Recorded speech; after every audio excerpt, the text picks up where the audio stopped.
The Bridge on the Drina by Ivo Andric.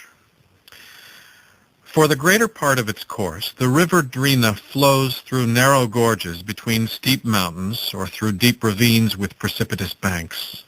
In a few places only, the river banks spread out to form valleys with level or rolling stretches of fertile land suitable for cultivation and settlement on both sides.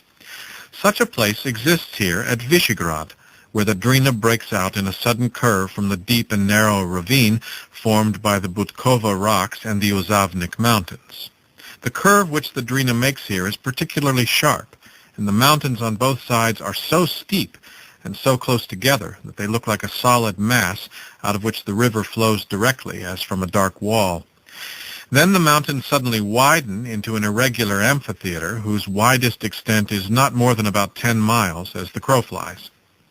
Here, where the Drina flows with the whole force of its green and foaming waters from the apparently closed mass of the dark, steep mountains, stands a great, clean-cut stone bridge with 11 wide, sweeping arches.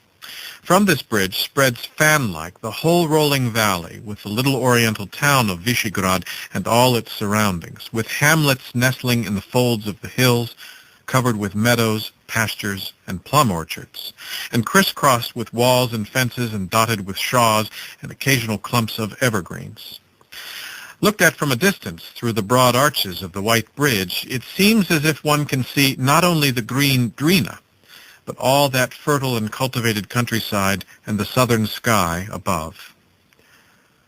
On the right bank of the river, starting from the bridge itself, lay the center of the town, with the marketplace partly on the level and partly on the hillside.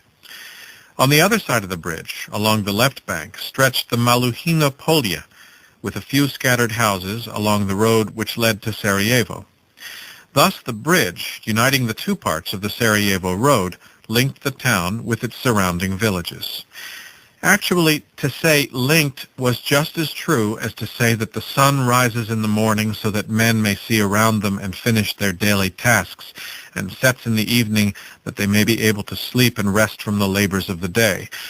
For this great stone bridge, a rare structure of unique beauty, such as many richer and busier towns do not possess. There are only two others such as this in the whole empire, they used to say in olden times, was the one real and permanent crossing in the whole middle and upper course of the Drina, and an indispensable link on the road between Bosnia and Serbia, and further, beyond Serbia, with other parts of the Turkish Empire, all the way to Stambul. The town and its outskirts were only the settlements which always and inevitably grow up around an important center of communications, and on either side of great and important bridges. Here also in time the houses crowded together and the settlements multiplied at both ends of the bridge. The town owed its existence to the bridge and grew out of it as from an imperishable root. In order to see a picture of the town and understand it and its relation to the bridge clearly, it must be said that there was another bridge in the town and another river. This was the river Rzav, with a wooden bridge across it.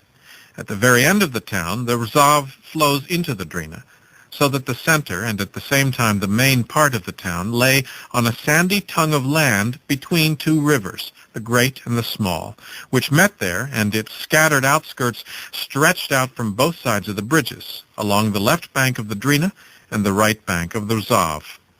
It was a town on the water.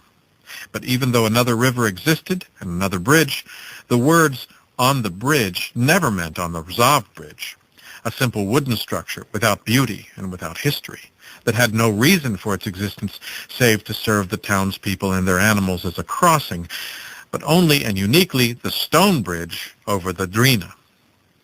The bridge was about 250 paces long and about 10 paces wide, save in the middle where it widened out into two completely equal terraces, placed symmetrically on either side of the roadway and making it twice its normal width. This was the part of the bridge known as the Kapia. Two buttresses had been built on each side of the central pier, which had been splayed out towards the top, so that to right and left of the roadway there were two terraces, daringly and harmoniously projecting outwards from the straight line of the bridge over the noisy green waters far below. The two terraces were about 5 paces long, and the same in width, and were bordered, as was the whole length of the bridge, by a stone parapet. Otherwise, they were open and uncovered. That on the right, as one came from the town, was called the sofa. It was raised by 2 steps and bordered by benches for which the parapet served as a back. Steps, benches, and parapet were all made of the same shining stone. That on the left, opposite the sofa, was similar, but without benches. In the middle of the parapet, the stone rose higher than a man, and in it, near the top, was inserted a plaque of white marble with a rich Turkish inscription, a tari, with a carved chronogram, which told in 13 verses the name of the man who built the bridge and the year in which it was built. Near the foot of this stone was a fountain, a thin stream of water flowing from the mouth of a stone snake. On this part of the terrace, a coffee-maker had installed himself with his copper vessels and Turkish cups and ever-lighted charcoal brazier, and an apprentice who took the coffee over the way to the guests on the sofa. Such was the capia. On the bridge and its capia, about it or in connection with it, flowed and developed, as we shall see, the life of the townsman.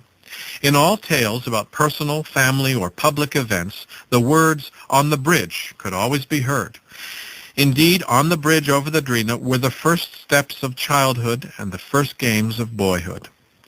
The Christian children born on the left bank of the Drina crossed the bridge at once in the first days of their lives, for they were always taken across in their first week to be christened. But all the other children, those who were born on the right bank, and the Muslim children, who were not christened at all, passed, as had once their fathers and their grandfathers, the main part of their childhood on or around the bridge. They fished around it or hunted doves under its arches. From their very earliest years, their eyes grew accustomed to the lovely lines of this great stone structure, built of shining porous stone, regularly and faultlessly cut. They knew all the bosses and concavities of the masons, as well as all the tales and legends associated with the existence and building of the bridge, in which reality and imagination, waking and dream, were wonderfully and inextricably mingled. They had always known these things as if they had come into the world with them, even as they knew their prayers, but could not remember from whom they had learnt them, nor when they had first heard them. They knew that the bridge had been built by the Grand Vizier Mehmed Pasha, who had been born in the nearby village of Sokolovici, just on the far side of one of those mountains which encircled the bridge and the town. Only a vizier could have given all that was needed to build this lasting wonder of stone. A vizier, to the children's minds, that was something fabulous, immense, terrible, and far from clear. It was built by Rada, the mason, who must have lived for hundreds of years to have been able to build all that was lovely and lasting in the Serbian lands, that legendary and, in fact, nameless master whom all people desire and dream of, since they do not want to have to remember or be indebted to too many, even in memory. They knew that the villa of the boatman had hindered its building, as always and everywhere there is someone to hinder building, destroying by night what had been built by day, until something had whispered from the waters and counseled Rada the mason to find 2 infant children, twins, brother and sister, named Stoya and Ostoya, and wall them into the central pier of the bridge. A reward was promised to whoever found them and brought them hither. At last the guards found such twins, still at the breast, in a distant village, and the vizier's men took them away by force. But when they were taking them away, their mother would not be parted from them, and, weeping and wailing, insensible to blows and to curses, stumbled after them as far as Visegrad itself, where she succeeded in forcing her way to Rada the mason. The children were walled into the pier, for it could not be otherwise. But Rada, they say, had pity on them, and left openings in the pier through which the unhappy mother could feed her sacrificed children. Those are the finely carved blind windows, narrow as loopholes, in which the wild doves now nest. In memory of that, the mother's milk has flowed from those walls for hundreds of years. That is the thin white stream which, at certain times of year, flows from that faultless masonry and leaves an indelible mark on the stone.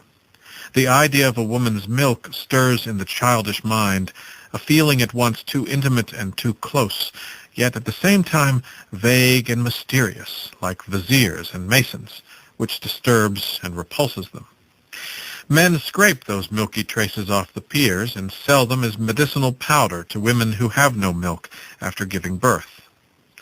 In the central pier of the bridge, below the capia, there is a larger opening, a long, narrow gateway without gates, like a gigantic loophole.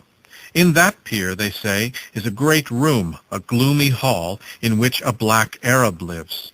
All the children know this. In their dreams and in their fancies, he plays a great role. If he should appear to anyone, that man must die. Not a single child has seen him yet, for children do not die. But Hamid, the asthmatic porter, with bloodshot eyes, continually drunk or suffering from a hangover, saw him one night, and that very same night he died, over there by the wall. It is true that he was blind drunk at the time and passed the night on the bridge.